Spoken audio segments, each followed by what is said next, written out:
தீராத கஷ்டங்கள், குழப்பங்கள், சண்டைகள், பணத்தட்டுப்பாடு, கடன் பிரச்சனை, இப்படி அனைத்து பிரச்சனையிலையும் மாட்டிக்கிட்டு தவிக்கிறீங்களா?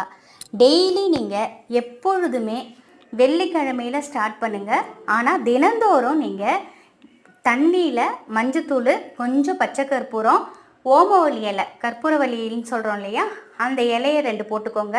செம்பருத்தி இலை 1 போட்டுக்கோங்க. இதை எல்லாத்தையும் கொஞ்ச நேரம், ஒரு அரை மணி நேரம் காலையில் பிரம்ம முகூர்த்தத்தில் இதை செய்யுங்க. அப்படியே பூஜை அறையில் வச்சுட்டு நல்ல உங்களோட குலதெய்வத்தையும் உங்கள் இஷ்ட தெய்வத்தையும் நல்லா வணங்கிக்கோங்க. உங்களுடைய பிரச்சனைகள் அனைத்துமே தீரணும் அப்படின்ட்டு வேண்டிக்கோங்க. டெய்லியுமே நீங்கள் வாசல் தெளிக்கும் போது நீங்கள் நில வாசல்லேருந்து உள்ளுக்குள்ளே எங்கே பார்த்தாலும் மூளை முடுக்குன்னு தெளித்து விடுங்க. இதை ரெகுலராக நீங்கள் பண்ணும்பொழுது உங்கள் வீட்டில் ஒரு சுபிஷமான ஒரு சூழ்நிலை உருவாகும்.